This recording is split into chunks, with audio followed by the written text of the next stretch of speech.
Hey everybody, it's Calvin here. How's it going? Here to report back to you about my impressions of the Pontus DAC relative to the Yggdrasil A1. Before I begin, I'd like to thank you everybody for your comments, likes, and subscribes to my first video, the Pontus's unboxing. I'm happy to share my thoughts and I welcome your feedback as well. For those of you new to audio, a DAC stands for Digital Analog Converter. It's basically a small chip that changes digital information into analog information that can then be amplified and then played through your speakers.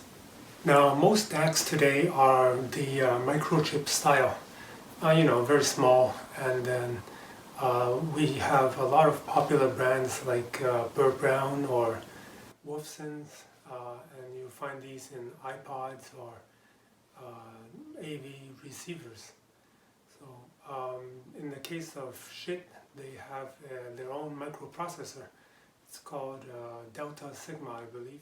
I'm no electrical engineer, but if you take a look inside at these DACs, you'll see that the rail-to-rail style or topography has a lot more components to it, or a lot more larger components.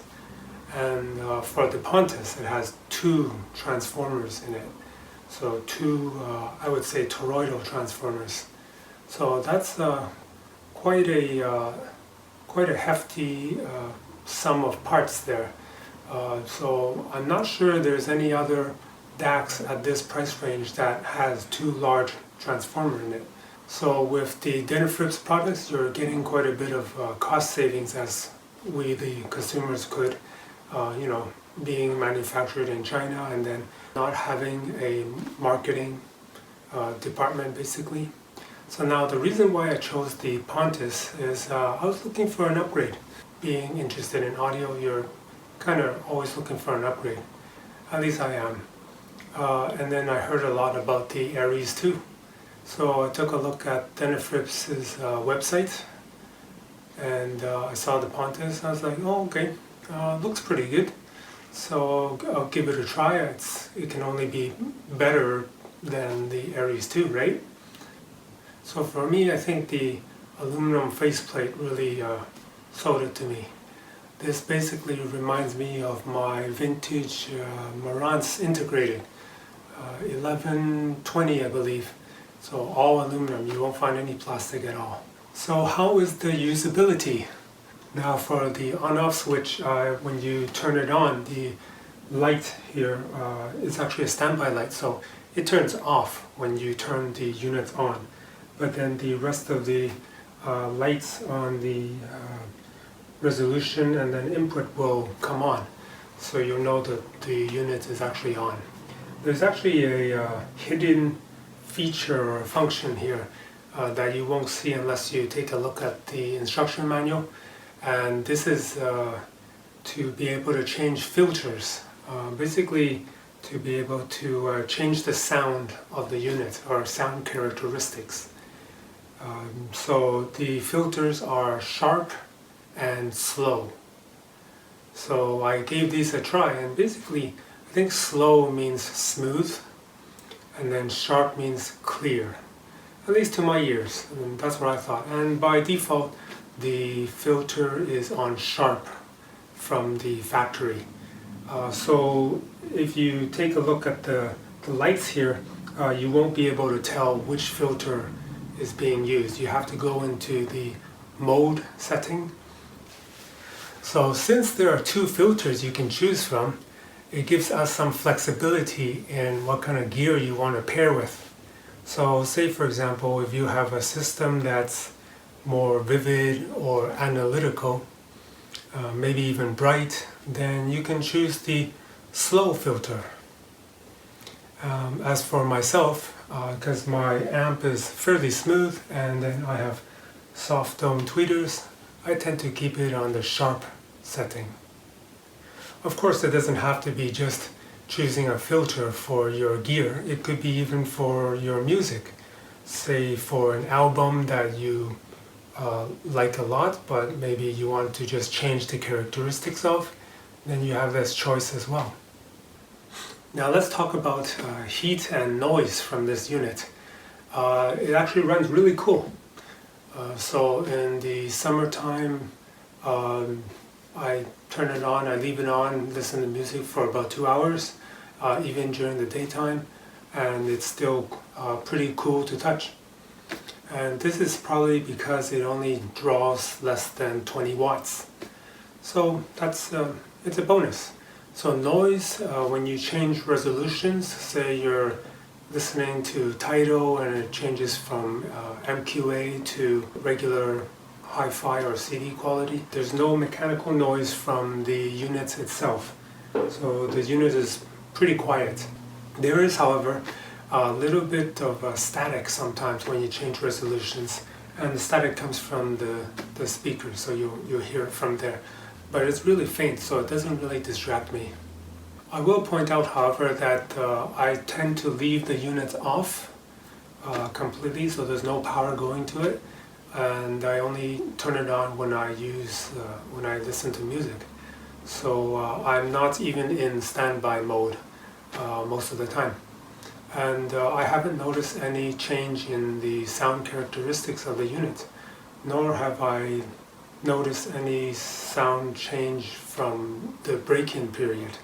So I've had the unit for about 2 months now. Let's look at the warranty. Now we all know that this is a slightly newish company, but if you take a look on their website, it's a pretty comprehensive warranty. And for the first 30 days, they will even provide you shipping to and from China should anything go wrong. So here's the key question that my buddy asked me recently. What's the best value DAC I can get for about $2,000? And this is in Canadian, by the way. So I said, well, you know, the Yggdrasil A1 used to be the most popular DAC, and it's about the same price as the Pontus. So I'd say, yeah, I mean, the Pontus is quite a bit better than the Yggdrasil A1. So this is going to be your best choice. So next, onto the sound. So let's talk about that. Let me say I was very impressed. So first off, the most noticeable change was the sound stage, especially the vocals being more forward, closer to you, not as deep, not as far. So this felt a little bit more engaging. It reminded me of my name system. I miss this type of presentation. It's more engaging, it's more intimate. Now it just gets better. So with vocals and instruments, they feel more rounded, more full and more three-dimensional with the Pontus. With the Yggdrasil A1, it was just a little bit thinner.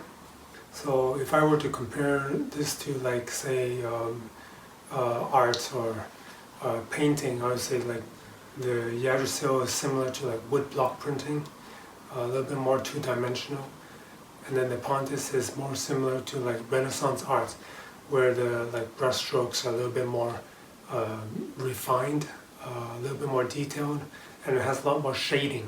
So it's the same when it comes to music. The Pontus has a little bit more depth to the sounds, more organic and more three-dimensional feel. So on the note of realistic, let's talk about low frequency. It's very important.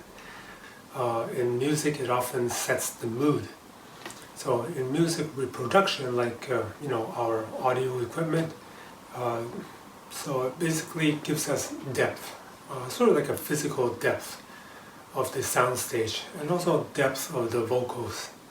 Now you can do an experiment if you have like tri-wire possible speakers. You can disconnect the binding posts for the low frequencies only and keep the mid and then the highs and listen to music that way, and you'll sort of get an idea of what I feel.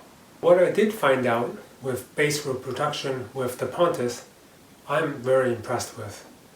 It now has more depth, speed, and tonality.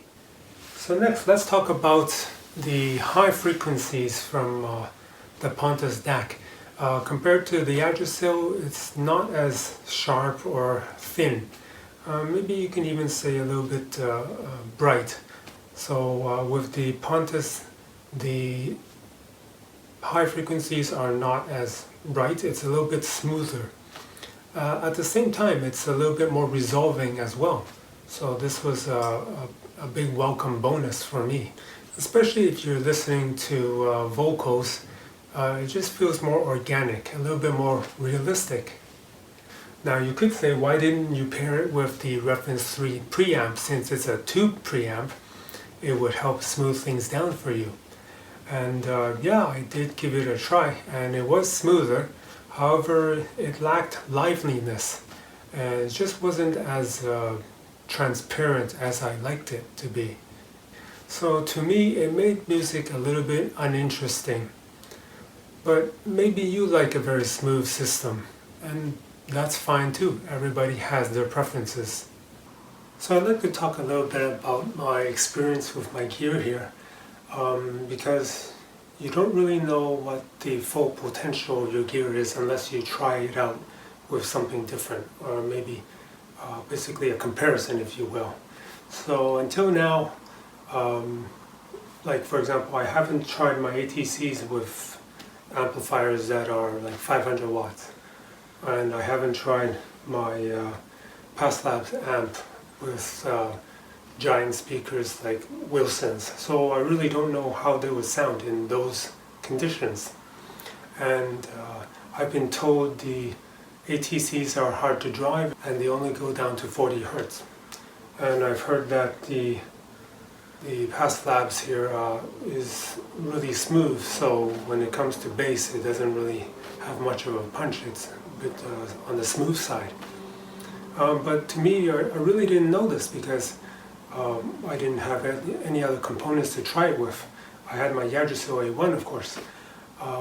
So when I got my Pontus, switched it in, and I tried it, I was like, so I'm quite impressed what people have been saying. Bass is a little bit more apparent now. I get a wider sound stage. The vocals are a lot more clearer. Soundstage is more forward. It changed the system completely almost, and just by changing one component. So I'm really impressed with the Pontus.